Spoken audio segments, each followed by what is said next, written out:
Peace everyone and welcome to Izayaa's Kitchen. Today we're going to be working on a very simple recipe and they're called Arepitas de Yuca. Certain Latin American countries have their own version of it, but of course the version that I'm going to be making is not only the Dominican version but also a vegan version because Arepitas de Yuca usually require egg.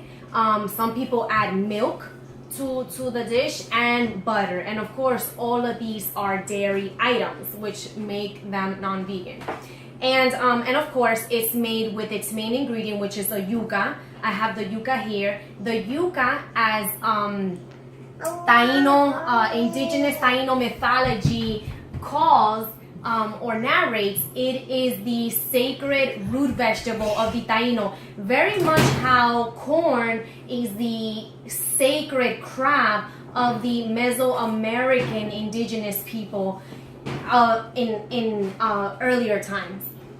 So I mean, I had a lot of thoughts about that, and one question that I just want to post out there for you guys to think, since I've been thinking through this, is how real is that only one crop becomes the sacred crop, or was it what the Europeans attached as the crop for that particular indigenous group because they kept seeing it in some of their recipes, or they just kind of kept seeing it all over again. So because from what I've encountered and from my lineage, we eat every single root vegetable. Mexicans, when you study their cuisine, right, which Mexicans are the modern day nationality of these Mesoamerican groups like the Mayan, the Aztec, the Nahual people. And so when so I started to think about that. I'm like, yo, why only one crop are you attaching to these people? And it kind of simplifies, if you think about it,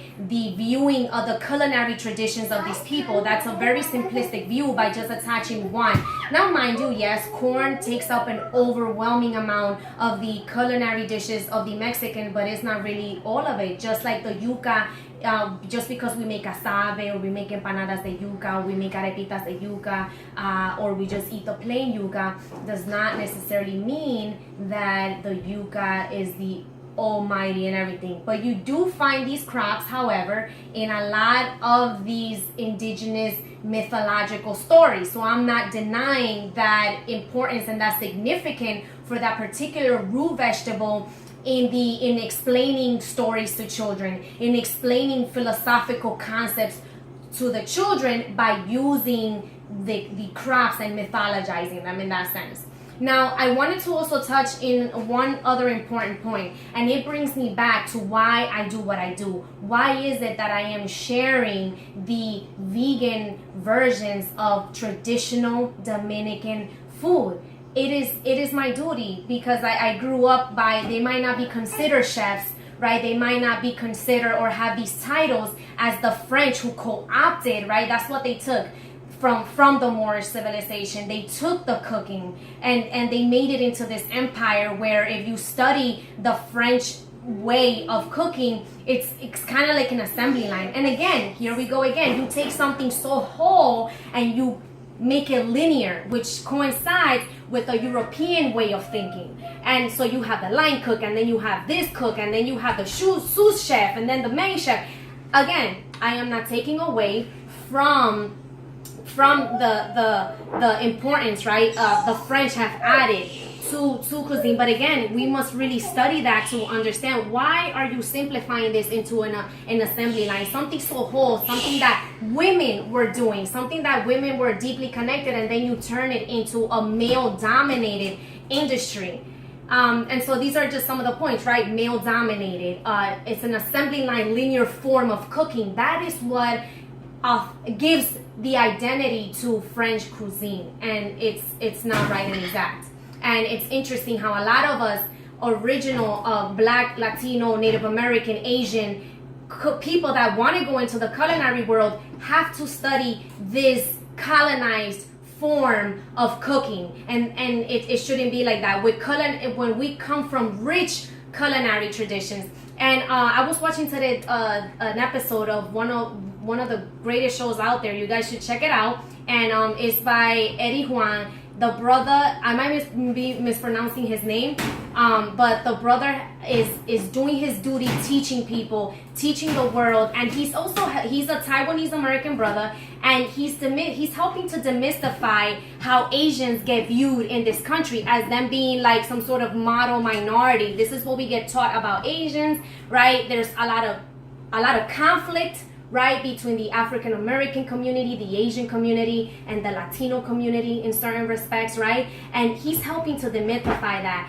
and explain, give us a perspective that is unknown, a perspective that truly is black, and that Asian Americans are not, you know, these people that are being void of a black experience. And he's adding to that and kind of helping break down that black white dichotomy framework, which was Latinos always also grappled with, right? There's tons of Afro, you know, so-called Afro-Latino, and I won't talk about how I see the Afro-Latino term right now. That's for another day. But you find it too. They do it to us Latinos. The darker Latinos might be able to pass with as African American. I've seen that with Haitians. I've seen that with more of the English-speaking Caribbean folks.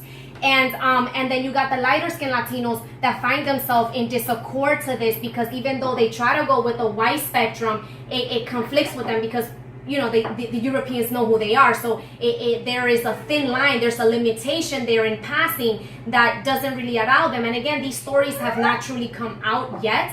I can think of just one book that I read and that I really, really enjoyed reading, and at this day and age would need an update to that book, and that is When I Was Puerto Rican, because the woman who wrote it is actually a light-skinned Puerto Rican woman, but you know, it would need more of that racial context in there. And I would argue that I'm pretty sure she added racial content in there, but in order for her to get published during that time when there were not a lot of Puerto Rican women in the Americas being published, they had to edit a lot of that out. And I can guarantee that, because the Latino is not sold, the light-skinned Latino is not somebody that's sold as having racial issues. Leave that for the Afro-Latino. And that's why the stories are not complete and don't get told fully, and we don't really know what's up with these light-skinned Latinos out here. All right? So with this, I want to leave you with this because I get all into it, but the main idea of this build that I want to get through to you is two things. Izayaa's Kitchen focuses on the culinary traditions, meaning how do you cook the food that it is in an authentic black format. And Eddie Gwen, bringing it back to what I was going to say, he made the point that a restaurant's mission should be to serve home style quality food and bring it to the masses. When he said that, I bugged out, because that is exactly what I've been doing through my takeout service. So I'm gonna start with the recipe. All right, I'm just using one yuca to make the arepitas, and the first step is I'm gonna just use the knife and kind of go around and cut it. I'm gonna also cut it into smaller pieces, and then what I do is, right after I've cut them, I'm gonna cut this one too. And the closer it is to I forget if this is the root or what, the harder it is to cut. So sometimes when I cut, I have to cut and have this. I can't use this part. The old school people, they pro, so they will find a way to use this. Like I see my grandmother find a way to use this, but I'm not at like there yet with the wisdom. So then what I do is, right, I kind of clicked it and I kind of flap it, and I start flapping it like this, and just kind of go around. Sometimes it gets really easier where it kind of just, you don't really have to do much work and it'll come off on its own. Okay, and then the next step is, after I've cut it, I cut it into a half, and then this is my grater here. Using the grater, I basically just grate the yuca by going up and down, and you don't really have to use force here. A lot of people think you gotta like and go in. No, you could just softly because the grater will do all the work for you. You can just swipe, very, very slightly swipe it through, okay? So I'm just finishing up here right now. I'm on the last batch of the yuca. And as you can see, the guayo is kind of dangerous, so be careful with your fingers. If you see here, these were little pieces that I had to leave because I don't want to chop my fingers off, okay? El guayo es peligroso, unlike what people think. So what I do towards the end is basically just, I try to take out as much of the, sorry mama, yes, it's a spring.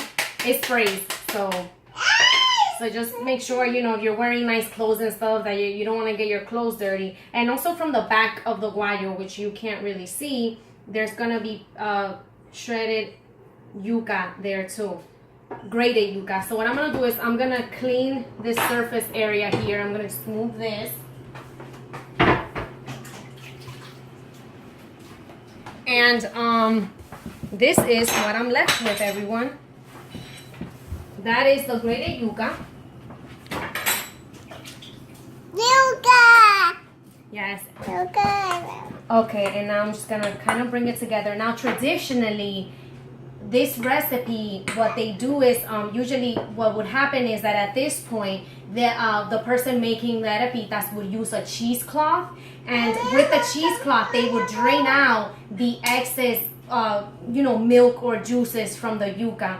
And what I like to do is I actually leave the liquid inside the grated yuca, because it's not only are you going to get a more yuca authentic flavor, you're gonna taste more of the yuca because you haven't rid of its juices, but also you're retaining its more of its body as well. In the non-vegan format, what usually happens is that milk gets added into it, so you're actually losing a lot of that body and that flavor that is authentic to the yuca root vegetable. So that's why I'm leaving it wet. I mean, if people feel like it's too wet, you can actually drain just a little bit out of it, but to me it's not a problem. With frying, it's not a problem. So what I usually do next is I am going to add about a tablespoon of vegan butter, and this has been the dominant, honestly, this is like the vegan butter since even before I started being a vegan in 2007. So it's really the best quality out there, and they have different versions. There's like a non-soy version if you're kind of into that stuff. Then what I do is I'm also gonna add half a tablespoon of sea salt. This is the sea salt that you've probably been seeing me using in other videos. So again, I eyeball it, and this is really what makes the arepita. It's anise seeds, and it's part of the fennel family. It's part of the it's in the same family as the fennel seed, and this is anise, and this is really good for gas too. You would find that el té de tres anises, because there's other types of anise seeds. Se le da a la mujer embarazada, bueno, a la mujer que acaba de dar a luz, para ayudarla con los gases. So the tea of the three seeds, anise seeds, because there's more than one kind of anise, it's very common to give it to women after they've given birth to help them with the process of digestively recuperating and for gases and bloating. So again, I'm gonna add about a tablespoon, but I'm eyeballing it, and I love these a lot, so I will add more than what the recipe says, okay? And last but not least, in this big concoction, I add organic cane sugar. There is no additional bleaching done to the cane sugar, so it retains its properties. Notice it's combining. You see some of the butter, and the butter does not have to be at room temperature. Just as a note, don't feel like you have to leave the butter out. It's actually better if it's cold, and it is going to add body to your arepitas de yuca. Okay, so you basically mix this for as long as you feel like you need to mix it. I like to mix it until I feel all of the ingredients have come together. And they have. Now, I have here, I'm gonna bring this and place it here. It's not lit up. And I've been warming up this skillet here. And all I have to do is add, it's under high fire right now. And I'm adding unrefined coconut oil.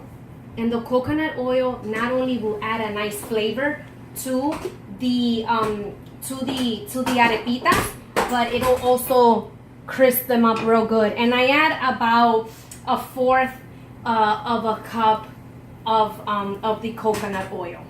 Okay. So now to form the arepita, I basically just take a tablespoon. I add it to the hot pan. I usually do like 3 of them at a time, depending on the size of your skillet. You can do more. And then what I do is, with a knife, I pat it down a little bit.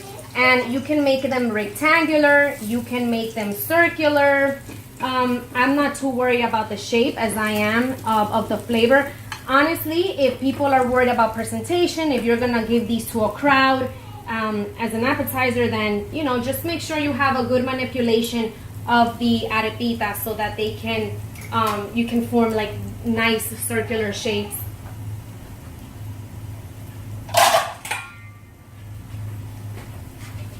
And you want them to cook for about 2 minutes, 2 to 3 minutes on each side. You'll be able to gauge it, and I placed another bowl here with napkins so that it could drain that excess fat from the arepitas. And right now I have the fire on medium high, so I'm going to go ahead and flip them. If you notice, they're starting to get nice and brown.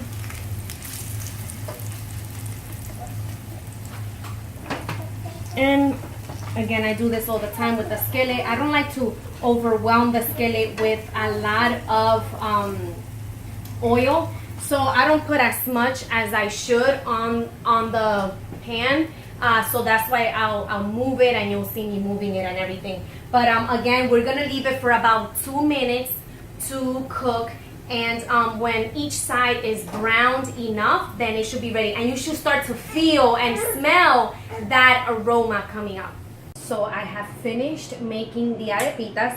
This is what they look like. If you notice, they're nice and brown on the edges. And then it's okay if it retains some of its yuca color there. Okay, so I'm going to go ahead and try one. Another thing that I wanted to let you guys know is that if you feel that you need to cook the arepita for more than 2 minutes on each side, you can feel free and go ahead and do that. Take one, Mama. My daughter calls these treats. There you go. Have this. And this is what they look like in the middle. They're nice and fluffy kind of in the middle here. And if you're not serving these right away, if they're like the first thing you make out of every other meal that you'll be making, then put them in the oven in a sheet pan at 240 degrees to keep them nice and toasty. Okay, and that way it won't lose its crispiness.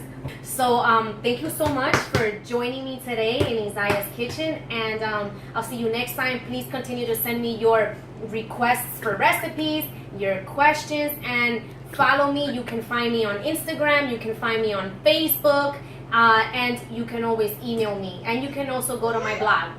Thank you and peace.